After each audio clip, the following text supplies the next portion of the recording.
샬롬! 오늘 함께 볼 출애굽기 19장에서 40장에는 하나님께서 출애굽한 민족과 언약을 맺으시고 점점 하나님의 나라의 백성으로 만들어 가시는 모습을 볼 수가 있는데요.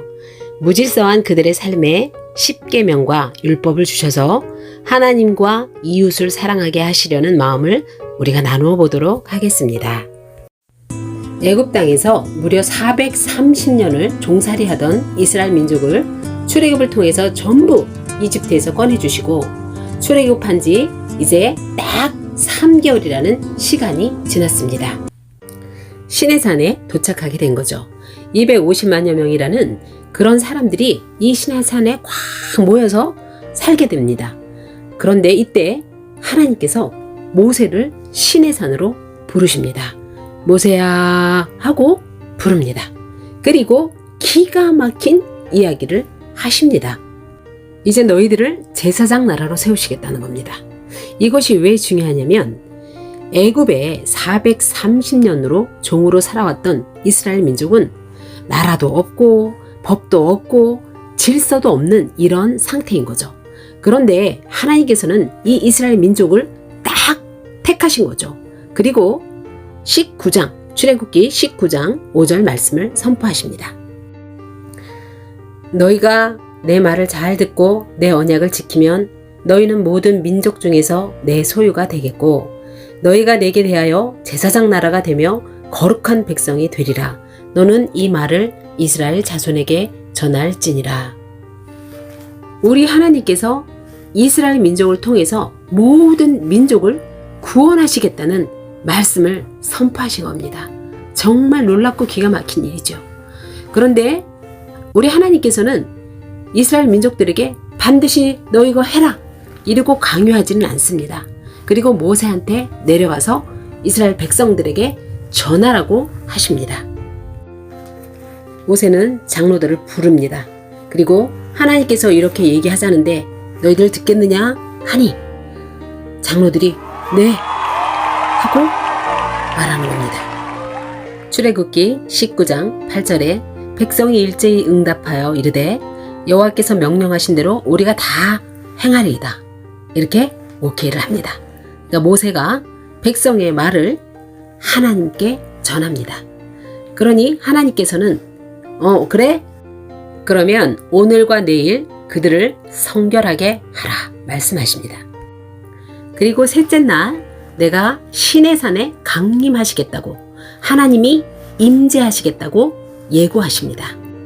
그리고 모세는 시내산 꼭대기 하나님께로 갑니다.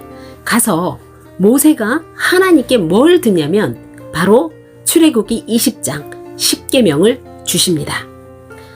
1절을 주신 것은 전에 애굽에 살았을 때는 갖가지 우상들이 넘쳐났고 잡신들이 굉장히 많았던 거죠. 송아지를 섬기고 나일강을 신이라고 했지만 이제는 절대 안 된다. 과거는 너희들 묻지 않겠다. 이제 너희가 내 백성이 된다면 오직 여호와 하나님만 섬기라고 10계명 맨 처음에 써 놓으신 것입니다. 너희가 진정으로 내 백성이 된다면 1에서 4계명은 하나님과 나와의 관계에 대한 율법이고 5에서 10계명은 나와 이웃에 관한 그런 율법인 거죠. 그래서 나중에 우리 예수님께서 그러시죠. 주 너의 하나님을 사랑하고 너 내 이웃을 내 몸과 같이 사랑하라 말씀하신 것입니다. 결국 10계명의 핵심은 하나님을 사랑하고 이웃을 사랑하라고 강조하신 예수님이신 것입니다. 10계명 이외에도 지켜야 할 법규들을 주십니다. 그리고 나서 모세가 시내산에서 내려옵니다. 내려와서 하나님과 대화한 모든 것들을 백성들에게 그대로 이야기를 전합니다. 그리고 나서 대제사장이 될 아론 그리고 그 아들 나답, 아비후 또 이스라엘 장로 70여 명 대표들을 산 중턱으로 부르십니다. 그리고 올라오기 전에 뭘 하냐면 12지파의 기둥을 세우고 제사를 지내라 하십니다. 제사를 지내니 하나님께서 너무너무 기뻐하시는 것입니다.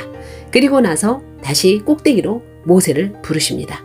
그리고 무슨 말씀을 하시냐면 내가 너희 안에 거하겠다. 하늘에 계신 하나님께서 너희 백성들과 함께 하시겠다는 거예요. 이거 정말 소름이 돋는 말씀 아니겠어요? 내 안에, 너희들 안에 거하겠다는 것을 선포하시는 겁니다. 너무 놀랍지 않습니까? 그런데 그냥 거하실 수가 없는 거죠. 하나님과 함께 하려면 필요한 것. 그것이 바로 너무너무 중요한 성막에 관한 것을 하나님께서 말씀하시는 것입니다.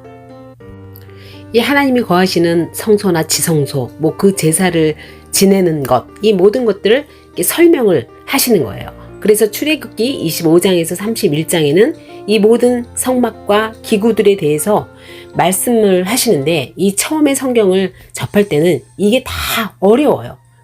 아마 우리가 성경을 처음 읽는 분들은 이걸 다 느꼈을 것입니다. 조각목으로 괴를 짜라, 길이는 2규빗 반, 너비는 3규빗 반, 성막을 만들어 가는데 꼰 배실과 청색, 자색, 홍색 실로, 또 그룹은 가늘게, 이렇게 보다 보면 막 내 마음도 꼬이고 막 가늘게 되고, 이렇게 하다 보면 성경 읽다가 포기를 하게 되는 거예요. 왜냐하면 이 당시에는 비디오도 없고 사진기도 없고 또 그림도 그릴 수도 없고 또 시각자료도 없으니까 이것을 글로 자세히 이렇게 기록할 수밖에 없었던 거죠. 그래서 우리가 이제 처음에 성경을 대하다 보면 규빗은 뭐고, 그룹은 뭐야, 그룹은 삼성그룹이야, 현대그룹이야, 이렇게 처음에는 너무너무 많이 헷갈리죠. 그래서 이것을 우리가 좀 더 쉽게, 성막은 나중에 디테일한 부분 가다 보면 굉장히 정말 우리의 삶과 밀접한 관계들이 다 있어요. 그것은 이제 이후에 우리가 자세히 공부하도록 하고, 이것을 영상으로 쉽게 이해할 수 있도록 접근을 해보도록 하겠습니다. 출애굽한 이스라엘 백성들에게는 첫 번째 성소였던 성막, 그곳은 하나님이 계시는 거룩한 곳이자 하나님께서 백성들과 만나주셨던 만남의 자리였습니다.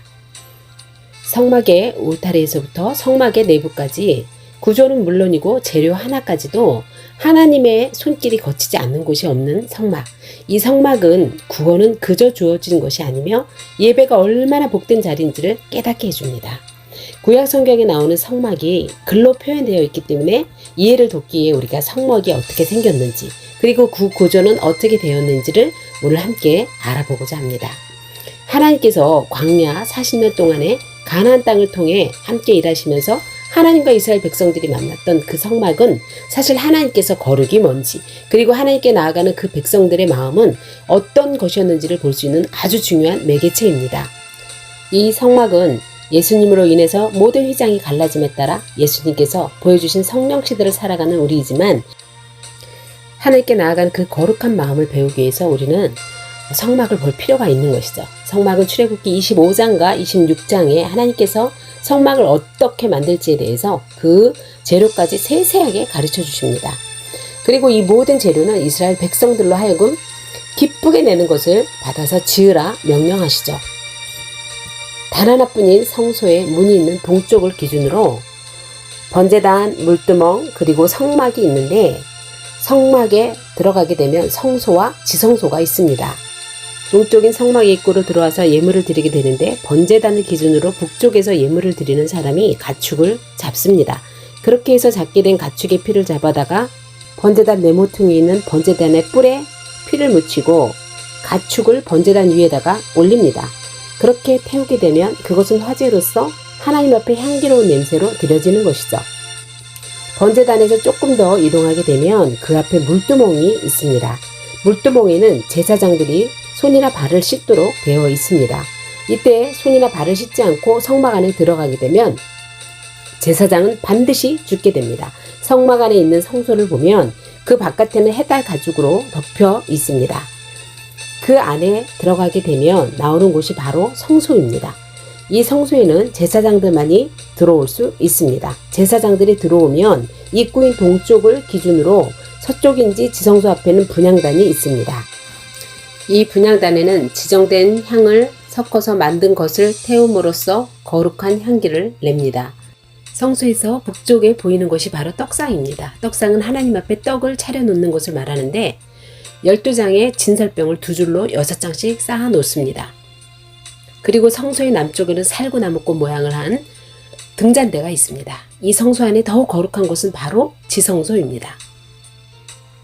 지성소에는 대제사장만이 들어갈 수 있는데 1년에 딱 하루만 있는 대속죄일에만 들어갈 수 있습니다. 이 지성소 안에는 언약궤가 있는데 언약궤 이 위에 있는 곳이 바로 속죄소입니다. 그룹이라고 하는 천사 2명이 서로 날개를 맞대고 언약궤를 덮고 있는 모습을 볼 수 있습니다. 그리고 성막을 중심으로 사면에 이스라엘 민족들이 쭉 둘러서 각 지파별로 나뉘어져서 사는 겁니다. 거의 250만 명이 되는 인원들이 정말 질서 있게 하나님의 성막 중심으로 살게 되죠. 그리고 구름 기둥이 떠오르면 하나님께서 이동하라는 신호인가 하고 움직이면서 이동하게 되고, 밤에는 불기둥, 이스라엘 그 땅에는 그 사막은 밤이 되면은 굉장히 추워져요. 그러니까 하나님께서 이 불기둥으로 지켜주시는 겁니다. 그래서 늘 하나님이 우리와 함께 하신다는 것을 이렇게 증표를 해주신 거죠. 출애굽기 28장에 기록된 말씀은 제사장의 옷을 만드는 방법, 이것을 다 만들어 놓은 것이 아니라 그 방법을 모세에게 브리핑을 하시는 거예요. 그리고 29장에는 제사장 위임식에 대한 말씀, 어떻게 제사를 지내는지, 그리고 대제사장이 제사를 지낼 때에 그런 모든 그 태도, 이런 방법들을 자세하게 말씀을 주셨고, 또 출애굽기 30장에서 31장까지는 성막 기구들에 대한 말씀이 자세하게 써 있는 것입니다. 그리고 이제 32장은 기가 막힌 사건이 나옵니다. 그것은 다음 편에 보도록 하겠습니다.